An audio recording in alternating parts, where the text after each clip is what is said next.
Welcome to the 4 Pillars of Men's Health, a podcast of resources for restoring vigor and vitality, bringing you top influencers in the men's health arena, case studies of men who have succeeded and how they did it, and cutting-edge teaching on men's health issues from America's leading men's health guru, Dave Skattum. Get ready to take steps towards good health. Here's your host, Dave Skattum. Hey, welcome to the 4 Pillars of Men's Health. Glad you joined me today. I'm so excited about this particular podcast for 2 reasons. One is the caliber of person I have on this call is just amazing. Somebody that I've been following for years through a whole different bunch of venues, but I'm really excited to have Steve Siebold with me. Welcome to the show, Steve. I'm so glad to have you on the show. Hey, thanks, Dave. And the second reason why I'm excited is because of what we're going to be talking today. The content of what we're talking about is so critical to helping each one of us take steps towards good health. And we're going to be talking about money and finances and how that impacts our lives and how money works. And Steve Siebold has been over the past 20 years, one of the top 1% highest grossing paid speakers in the world. And he sold over 1.5 million books. So you can see this is going to be a great podcast. I'm really excited to just delve into this. And Steve, to start off with, you said that you interviewed, I think you told me 1,000 or 1,500 millionaires over the last many years. And I'm just curious about that strategy and how that impacted you and what you learned. And I know you've written several books on that topic, but what was that like, interviewing like thousands of millionaires? Well, it's been a fabulous run, honestly. I mean, I started in 1984, so it's been a long time. But I've learned a ton, and all these interviews were done in person, which is the most amazing thing before the internet and all that. So yeah, I learned a lot about money and success and how they fit together. So it's been quite an adventure. So what if you think back, like what are some of the most incredible interviews that you've done that? Can you explain how one went that was like you did it and you thought yourself, whoa, that was like a shocker, or something like the incredible story that happened with one of those interviews? Yeah, one of the people that comes to mind is kind of an extraordinary interview, and most of the people I interviewed, almost 1,400 at this point, about 300 billionaires. The rest they're all self-made millionaires and billionaires. The one that comes to mind that's a famous person, most of them are not famous because they don't want to be known. It's typically self-made rich. I would rather kind of be quiet about it. But it was Richard Devos, who started Amway Corporation and owned the Orlando Magic, and of course was one of the wealthiest people in the world for many years until he died just maybe a year and a half ago or so. And I interviewed him three times over a 30-year period, and I got to know him. We lived pretty close to each other in Palm Beach in the winter, and I got to know him a little bit. He was one of the most striking people, really, that I interviewed because he was so humble and such a nice man, and just was full of wisdom from someone that came up from nothing to create fortunes, and still remained a really nice person that you could sit down and have a cup of coffee with and never know he had 10 cents to his name. Wow, that's incredible. The humility. You don't really think of that when you think of multimillionaires. Hey, so Steve, I've done some research and looked at kind of where we're at as a society, especially in the United States. But we're kind of in trouble financially, like on a personal level, with high loads of debt, living paycheck to paycheck, and just struggling with this money thing. So where did we go wrong? Where are we going wrong with our money? What is the deal? Why is that such a struggle for us? Well, I think the truth of it, Dave, is that the financial lobby in the United States is the most powerful lobby in the history of our country. And they really don't want the schools and the education system to teach kids and people how money works. So we don't. We don't learn it in school. We take sex ed. We take all these kind of crazy courses. We learn the average rainfall in Anchorage, Alaska, and all these worthless things. Yeah. But they don't teach us how money works. And as a result, we're ignorant about money. Most of us, about 300 million Americans, they say, really are financially illiterate. And so that's why our new book, a book I co-authored with Tom Matthews, who's a great financial mind of the last 40 years or so. Yeah. It's called How Money Works, Stop Being a Sucker. And we wrote it at an 8th grade level to make sure the average person with very little education could understand the book, implement the strategies, and fix their financial future. So we're trying to make a dent in that area. But I think that overall, to answer your question, it's just a lack of education. And the financial industry, of course, has been taking advantage of Americans for 150 years, and they don't know it. They don't know. That's why you look up in any city in the country, and the biggest buildings are banks. They're really rich for a reason. It's not because they're so great. It's because the public they're selling to doesn't know that they're being ripped off. Wow.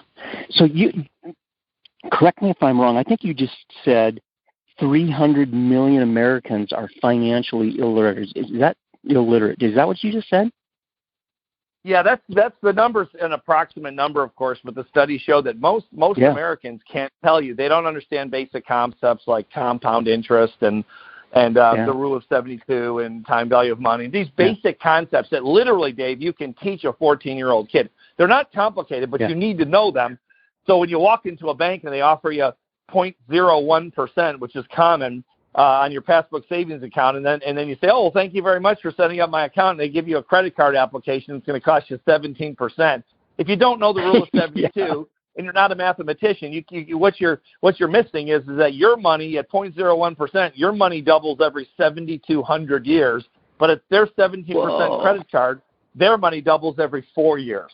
So they take your money that you put in the bank and they loan it back to you. They take it, they pay you 0.01% or whatever, something like that, and then they charge you 17%. There you go. There's the spread, and that's why they're rich. Yeah, so many of the people around me, even at my age, like getting close to 60, are having. I mean, they still have this big, huge mortgage.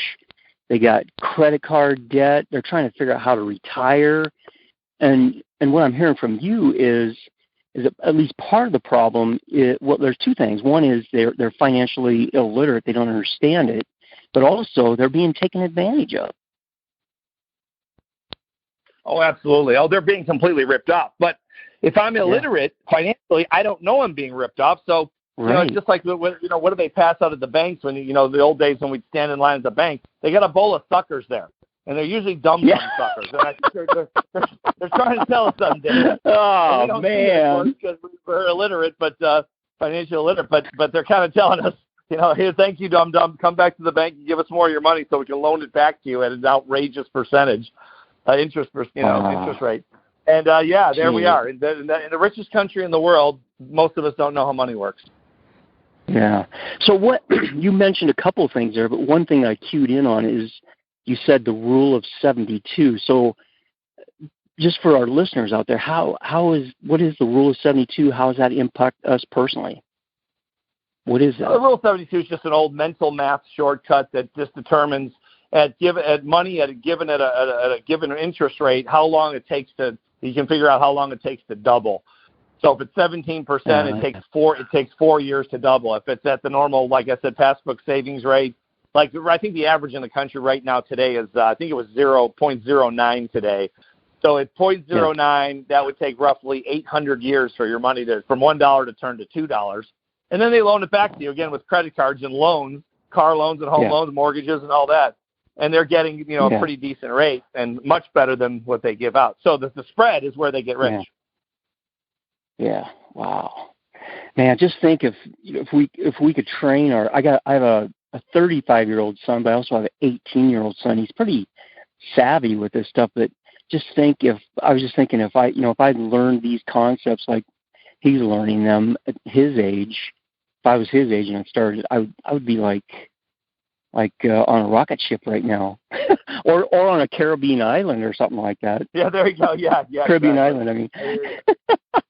I didn't know any of these things either. I learned them from the wealthy over the course of the interviews, and I couldn't believe that I mean, that I hadn't learned that in school. And I mean, all the way up through college and university, I mean, they don't teach these things, and it's really sad. Yeah. So if you look, you look around in your sphere of influence, or the people that you bump into in your life and all that, and if you could do one or two things that you feel would drastically change the direction of somebody's life in a financial way, what are can you focus it down? Can you narrow it down to one or two things that a person can do to help them be more healthy in their way of finances? Oh, certainly. Right off the bat, get a financial education. I mean, get a base. And I'm not talking about learning how to trade derivatives on Wall Street. I mean, I'm not talking about getting a degree in finance or accounting, I'm saying get a basic education. I mean, this is a big claim to make, but Tom Matthews and I really do make it. In this little book we wrote, which is 128 pages long, it's got cartoons in it. It's simple, and we did it purposely for that. We made it simple for a reason and fun. If you read that book and you implement that book, you'll never have to read, for the average person, will never have to read another financial book for the rest of their lives if they implemented it, because the concepts like Rule 72 and some of these other basic concepts are simple, no question about that, but they're very powerful in their effect. And you don't really need much more than that. But without knowing those concepts, you fall into traps every day. And that's why people buy houses that, the first thing they ask you, you know how it is in real estate, is, when you talk to a realtor, the first thing they know to ask you, how much can you afford? Well, that's the wrong question to ask. The wealthy, as you know, Dave, they live below their means, well below their means. And most Americans are living far above their means. And so you don't buy the house you can afford. You buy the house way below your means that you can pay in cash or pay off in cash eventually. So things. So I should say, to answer your question, first of all, just a decent financial education. And then that's why we wrote this book, because we really wanted people to learn. And that's why I really think that's why we've been endorsed by all the television networks, ABC, NBC, CBS, CNBC, Fox News. They've all endorsed the book because it's simple enough, literally, for a 14-year-old kid to get an education, and that's the only education they really need at the end of the day for personal finance. And then second step would be get with a financial professional. Don't try to do it on your own because it's too difficult to implement on your own. Get a financial professional to implement these things, and when they make suggestions on your portfolio and your numbers, you'll know what they're talking about. You won't be blind. You won't be just following blindly. And then take their advice and implement the strategies. And then you don't have to worry about money for the rest of your life as long as you do the right thing. Right. So earlier on in this show, you mentioned that one of the issues that we have is the power of this financial lobby. Get into that a little bit more. What is that, and then how does that impact us being educated or not educated financially? Is there somebody out there purposefully manipulating the schools, the educational system, so that we aren't educated so they can make more money? Or it sounds a little conspiratorial for me, but what's going on out there? Is that what's happening? Oh, absolutely. It does sound like a conspiracy. Really? It is. It's absolutely a conspiracy by the fight. This has been going on for 150 years in this country. I mean, it's just, it's not something people are aware of, but it really does go on. And basically they want deregulation. And that's why, when they deregulate the banks, they loosen the laws. Well, then Wall Street gets just insanely, obscenely rich. And they're already rich. Wow. But this is why you see the gap, of course, between the super rich, the top 1/10 of 1%. People talk about the 1%, but the top 1% don't have that much money. The top 1/10 of 1%, the people with $100 million $100 million in net worth or more, and some have substantially more. These people really are running the country. They're running business because they have so much obscene wealth. And the top 1%, are doctors and lawyers and small business people and all that, and they've got some money. Yeah. But the people, they want deregulation. They want to control the education process and keep it out of the schools because they're selling products to. And I've worked for this industry, as you know, the financial industry, for 20 years as a consultant. So I've worked with most of the big banks on Wall Street, and I've heard this first person from the presidents of these companies in some cases, right in closed door meetings, to say, our biggest obstacle in our industry is transparency. As soon as I've heard this literally on Wall Street from in close to our meetings as a consultant, when they said the more the internet comes up, the more information, the more educated the public becomes, the less money we make. That's coming from the president of major banks. And I mean, the first time I heard it, I won't say the name of the company, but these are household name companies. And this is as high as up as it gets on Wall Street, and that's what they want to reduce transparency. For example, the 401k product, that's kind of the mass product that's out there. The 401k product is not a good product. I wrote a book 2 years ago with Robert Pascuzzi, who's the number one 401k. He's got more 401ks under management than anyone in the country. And we wrote a book together, and even Robert says, who's a genius, has said that this is the average man's product. The average man that doesn't understand how many fees are in a 401k eating up their retirement. Why can't they find them? Because they bury them because the government does not force them to show the client the fees. So they're being to find those fees. You need a PhD in fee 401 finding if they had it. So it sounds like a conspiracy. Oh, it's a conspiracy, but we're talking to the tune of trillions of dollars with a T. Wow.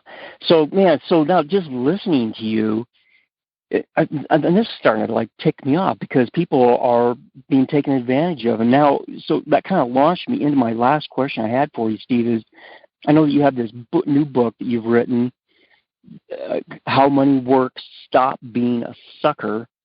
And what is going on with that book? I mean, have you hired a bodyguard to protect you from these guys? You're not or the are you doing okay? Yeah, believe it or not. You're not the first person to ask that. When there is something to that because no, we haven't. But Tom and I, Tom Matthews and myself, we were on tour for a media tour for the book before the COVID shutdown, and we were going all over the country doing television interviews, and then we got shut down in San Antonio was our last stop, and we got shut down, and we all went home. But I've done another 45 interviews by Zoom, and there've been some. We haven't had any threats yet, but honestly, Dave, we've sold almost 500,000 of these books this year. It's the number one personal finance book in the country currently, and that's great. But the truth is, Dave, we're not even making a dent yet. We want to, but the financial industry is so rich. We're so little compared to them, and they're so rich compared to us that we're just a little pimple on their cheek kind of a thing. And so we want to be bigger. We want to get the message out, and that's why we're doing the media to amplify the message. But make no mistake, it's a conspiracy, and they're getting richer every day because they're winning. Yeah. Man, okay. So you have this book, and I have it, and I am, I am plugged into what you're doing there because I just really love this whole concept of teaching people how to have some financial freedom and understanding how finances work and all that. So how is it that people? I imagine the first step is how can people get involved with this book? The first step is probably to buy it, go to Amazon, buy the book. But also people can get involved with some other things that you're doing around this book, around education and helping people in their sphere of influence learn about money. Tell us a little bit about what's going on there. Absolutely, yeah. I mean, you can get the book on Amazon. Just go to Amazon.com, type in How Money Works, Stop Being a Sucker, and they can pick the book up. And I'd recommend, for those people that are listening to your podcast that have kids, teach them, read this book, get the concepts down if you're not familiar with them, and then teach them to your kids. If they're 12, 13, 14 years old and older, they'll understand it. They'll understand it the first time. And you give them that leg up so they don't get ripped off. So at least they know when they hear a rip off, they recognize it and they don't fall into that trap. And so that'd be the biggest thing I would say is try to just get it and educate yourself. There's other books, of course, out there. There's a lot of good financial books. The problem is most financial books are written for financial people because they're the only people that can understand the stuff. And you've got to have a PhD in finance to understand. I mean, I've got hundreds and hundreds of financial books, and I read these books thinking, unless you have a degree in finance or accounting, no way are you going to understand these things. It's very complex stuff. But the basics of personal finance that most of us, the average person walking down the street that we need to know, is in this little book, and it's easy to understand, and it's fun to learn. It's very empowering. Yeah. Yep. You know, one of the things that got me on this journey and gave me passion for helping men take steps towards good health was one of my buddies didn't take care of himself, had diabetes, ended up going to the hospital, getting his leg amputated, and it totally, like, he's still alive, but he's walking around without a leg. And he couldn't continue doing what he was passionate about in his life. And I see that same thing happening with finances and the guys around me, where they're just struggling to just pay their bills, and they're living paycheck to paycheck at 50 or 60 years old. And it's just, I think what is happening is it just takes their dream away from them, or it sets it back farther than they can reach, just because of this financial issue, and not managing their money well, and not understanding it, and not getting educated in it. So I just think that this whole concept is such a powerful thing, and a powerful word to get out, message to get out to the people around us. So I really appreciate all you did there. So why don't you just wrap this up, Steve, this podcast up with just any closing last remarks that you think of. Like, just envision talking to a guy that's sitting there in his car or whatever, listening to this podcast, and he's kind of in a tight spot financially. What do you tell that guy? I think, number one, that it is possible to pull yourself out. Even if I get a lot of calls from people that are in their 50s, 60s, and even 70s, I've got a fair amount of clients in that situation where they're just terrified. And I've been telling the story this year. I caught coronavirus earlier this year, and I was out I was in bed for 5 weeks. I've never been so sick in my life. I mean, it was just, that's a monster. So I hope everyone will be safe that's listening, because that is not the flu. I've had the flu. That's not the flu. But the one saving grace of it was I was in bed for 5 weeks, literally, and the one thing I didn't get was the respiratory. So I didn't go. My doctor was going to put me in the hospital if I got that, but I luckily didn't get that. So I pulled out of the tailspin. But I didn't have to worry about the money because I'd implemented some of these things, that the very simple things over the years that the wealthy, the self-made rich taught me, and anyone can do it, and anyone can make it up now. I mean, that's the thing. If you're sitting there listening to this and you're thinking, well, it's too late for me because I'm 50, 60, 70, it's not too late for you. What you probably need is an opportunity. And then when you find an opportunity, whatever that might be, and how much money you need to make to shore your finances up, or your retirement up, then all you need to know is what to do with the money on a very simple, safe level, so you're not taking wild swings and stuff like that at the markets. And just get it in order. And in 3 or 4 years, if you do the right things, you can recover from this. You don't have to throw in the towel and say, well, I should have done this when I was 20 and it's too late. It's not too late. You can still recover if you do the right things. You've been listening to The 4 Pillars of Men's Health with Dave Skattum. To learn more about the resources mentioned on today's show, or listen to past episodes, visit the4pillarsofmenshealth.com.